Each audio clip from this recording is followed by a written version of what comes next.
दुलरुआ सार के ससुराल में, तो अब यहाँ से जाएंगे ट्रेन पकड़ के, तो हम लोग बिहार पहुंचेंगे। कब भैया? तो आप चल रहे हैं डेरा पर। कहाँ है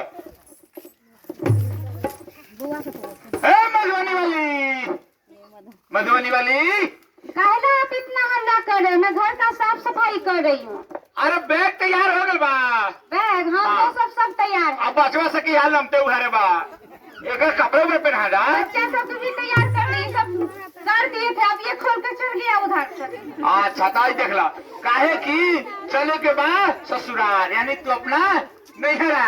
हाँ, काहे की हमर दुलरुआ सार के बिया आ तोहार छोटका भाई के। वो तो है, वो तो सब कुछ रेडी है, लेकिन रेडी है, लेकिन बचवा लमते उघारे काहे घूम रहा बा? बच्चा सब तो ये तैयारी कर दिए, तो आप थोड़ा सा वो समस्या हो गया है। समस्या? हाँ, लमते उघारे कौन समस्या है? इसके लिए समस्या नहीं, तो हम ही बोले कि रहो खेलो। अच्छा, वो अभी ना बीएलओ के तरफ से वो पर्ची अचानक आ गया। पर्ची? हाँ, ए पर्ची का होले चाची?